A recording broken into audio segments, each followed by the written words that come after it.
Bienvenue sur Africa 24 dans cette nouvelle édition du Non-Stop Info. Voici les titres de l'actualité. Les réactions se multiplient au Togo après les violences qui ont suivi les manifestations du 19 août. L'opposition ne faiblit pas dans ses revendications et réclame l'instauration de réformes politiques attendues depuis des années. Les petites et moyennes entreprises représenteraient plus de 80% du tissu économique au Sénégal, mais elles font face à de nombreux défis qui nécessitent un programme d'appui de la part du gouvernement. Et à la découverte d'une activité originale qui gagne en popularité en Égypte, des nourrissons sont initiés à la natation. Plus de détails dans cette édition. Mais tout d'abord, en Libye, le mystère demeure autour de l'enlèvement de l'ancien Premier ministre Ali Zeidan. Il a été enlevé le 13 août à Tripoli alors qu'il venait de rentrer au pays depuis 24 heures. Ce kidnapping n'a pas été revendiqué. Rappelons que Ali Zeidan, qui a été Premier ministre entre 2012 et 2014, avait été enlevé une première fois en 2013. Un kidnapping qui avait duré que quelques heures. Au Togo, les manifestations organisées le 19 août par le Parti national panafricain dans plusieurs villes du pays ont souvent tourné à l'affrontement avec les forces de l'ordre, faisant au moins 2 victimes. Une répression dénoncée au sein du parti de l'opposition, une situation qui aurait pu être évitée si des réformes politiques avaient été opérées, selon certains observateurs. Reportage de notre correspondante Efmefa Kofi. Le Togo connaît ces derniers jours plusieurs manifestations de l'opposition demandant la mise en œuvre des réformes politiques. Après le CAP 2015, une coalition de partis politiques pour l'alternance, c'est au tour du Parti national panafricain d'investir les rues avec en toile de fond le rétablissement de la Constitution de 1992 et le vote de la diaspora. Le 19 août 2017, la manifestation de ce parti a été réprimée, une répression condamnée par les défenseurs de droits de l'homme et faisant craindre des lendemains sombres pour le Togo, selon la Ligue togolaise des droits de l'homme. Après les faits de 2005, il y a eu un accord qui a été signé. Cet accord est vieux de 11 ans. Et je pense que c'est la non-mise en œuvre des recommandations de cet accord qui continue aujourd'hui à susciter le mécontentement au sein du bas peuple. Pour nous, ce qu'il faut faire aujourd'hui pour décrisper l'atmosphère politique qui est aujourd'hui polluée, il faut la mise en œuvre des réformes. Et il y a des réformes urgentes. Et le consensus se dégage autour de ces réformes urgentes. On n'a pas besoin d'aller à une 5e République avant de mettre sur pied ou bien de dire que le mandat présidentiel est limité et qu'ensuite on fera des élections à 2 tours. Selon plusieurs observateurs, la dernière répression des forces de l'ordre sur les manifestants du Parti national panafricain, qui a fait plusieurs victimes, pose plus que jamais l'urgence de la mise en œuvre des réformes politiques. Du côté du gouvernement togolais, cela passe par la commission de réflexion sur les réformes. Je crois que les manifestations de rue aujourd'hui ont montré leurs limites. Il faut soit aller au dialogue, soit prendre part aux travaux qui sont déjà en cours dans le sens de ces réformes-là et avoir très rapidement la voie qui est la plus indiquée. Est-ce qu'il faut passer par l'Assemblée? Est-ce qu'il faut passer par le référendum? Donc on attendra que cette commission finisse son travail et qu'elle tienne compte de toutes les aspirations, de toutes les préoccupations exprimées tout au long de cette tournée à travers tout le pays. Au sein de la classe politique de l'opposition désormais unie derrière le Parti national panafricain, la commission de réflexion ne fait pas l'unanimité. En rappel, entamée depuis le 1er août 2017, la tournée de sensibilisation de la commission prendra fin le 31 août. Son rapport est très attendu du côté du gouvernement. Au Sénégal, les petites et moyennes entreprises jouent un rôle très important dans le tissu économique, avec une contribution à près de 33% du PIB. Mais beaucoup d'entre elles exercent dans le secteur informel et rencontrent de nombreuses difficultés. Les autorités ont donc mis en place différents programmes d'accompagnement. Les explications de notre correspondant El Adjinjaï.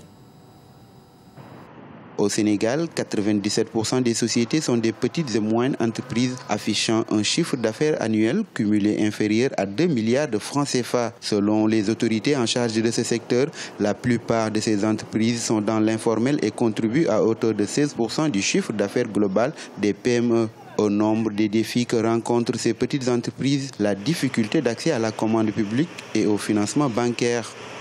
C'est plus de 1000 milliards de francs que l'État du Sénégal met chaque année à la disposition des entreprises.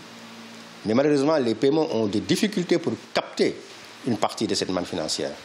On a amené quelques réponses dans le cadre d'une nouvelle loi de développement des paiements et de modernisation de l'économie qui a été finalisée et qui reste tout simplement à suivre les couloirs, notamment en termes de validation par le Conseil des ministres et de vote au niveau de l'Assemblée nationale, où des dispositions assez précises ont été prises pour faciliter l'accès des paiements à la commande publique. En effet, seuls 28% des petites et moyennes entreprises du pays ont accès à la commande publique. La direction en charge de ces entreprises préconise que 50% de cette commande publique reviennent aux entreprises locales.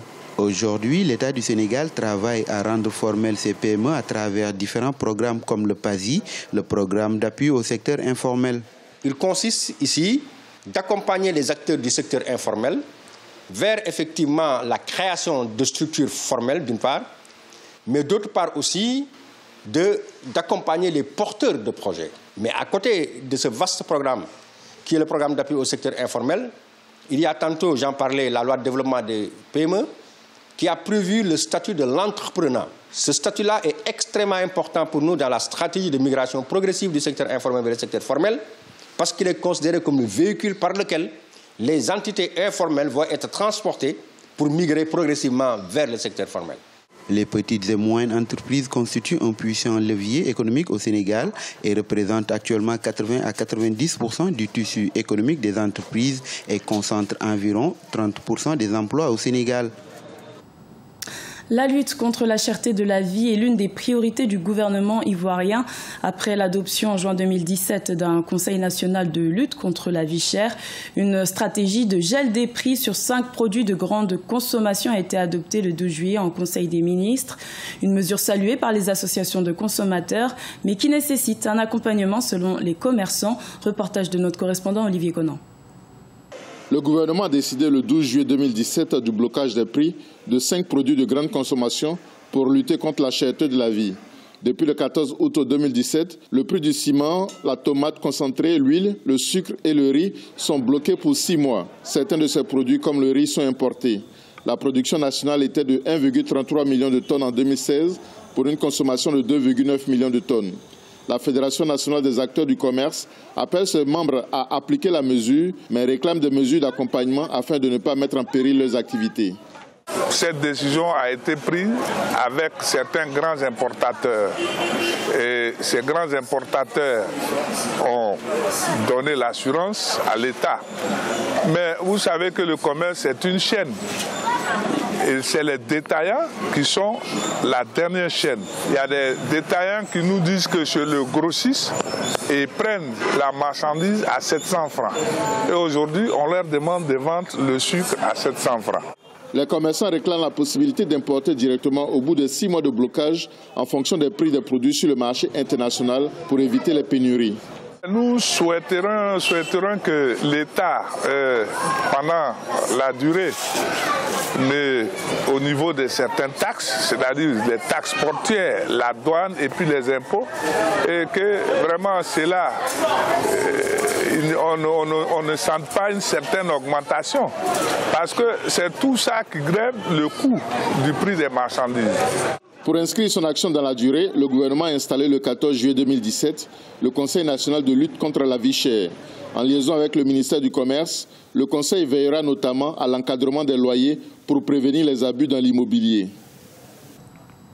Initier les nourrissons à la natation, c'est une activité qui gagne en popularité en Égypte, un loisir proposé pour promouvoir l'éducation physique des bébés tout en enseignant aux parents des méthodes pour s'occuper de leurs nouveau-nés. Corinne Camden. Les nouveau-nés au Caire apprennent à nager. C'est l'activité qui fait fureur en ce moment chez les parents dans la capitale égyptienne. Nombreux sont les parents qui expliquent que cette activité aide leur bébé à bien dormir la nuit et améliorer leurs conditions physiques. Dirigé par l'instructeur Mohamed Abdel Maksoud, les classes ont débuté en juillet 2017. Mohamed a obtenu sa licence de maître nageur en Russie en 2014 et a décidé de retourner au Caire pour continuer sa carrière dans son pays natal. Il y a plusieurs méthodes. Certaines psychologiques consistent à tenir et à bouger les mains d'une certaine manière. Si nous tenons le bébé de la mauvaise façon, cela peut entraîner une condition médicale permanente et elle souffrira pour le reste de sa vie. Nos séances d'entraînement permettent aussi de remédier aux effets secondaires dont souffrent les bébés juste après la naissance. Nos méthodes et entraînements aident les bébés à devenir plus flexibles. Cela permet aux bébés de commencer à s'asseoir et bouger bien avant les autres bébés du même âge. Mohamed a mis en place des programmes auxquels même les bébés qui n'ont que 2 mois peuvent participer, le but étant de les familiariser avec l'eau. Au fur et à mesure que les bébés grandissent, de nouvelles techniques sont introduites, telles que la marche assistée dans l'eau. Après 7 mois de formation, on laisse les bébés nager seuls dans la piscine pour le grand bonheur des parents. Honnêtement, ça a permis à ses muscles de se tonifier. Au début, son corps était très rigide et ses jambes étaient toujours proches de son torse, mais maintenant, il n'a aucune difficulté à détendre ses jambes et n'a plus peur de l'eau. Auparavant, avant que nous participions à cette classe, nous l'amenions à la piscine, il pleurait jusqu'à ce qu'on le sorte de l'eau, mais maintenant, il aime l'eau et reste éveillé parce qu'il est en confiance et n'a plus peur. C'est grâce à une vidéo d'une de ces séances publiée sur les réseaux sociaux que l'activité de Mohamed a gagné en popularité. Pour le moment, il loue encore la piscine où ses cours ont lieu, mais il espère bientôt avoir sa propre piscine. Dans le reste de l'actualité, l'Afro-Basket Dames se poursuit au Mali. Coup d'œil sur les rencontres prévues en ce mardi 22 août. Dans le groupe A, le Cameroun jouera contre la Tunisie. La Centrafrique fera face au Mali et l'Angola affrontera la Côte d'Ivoire.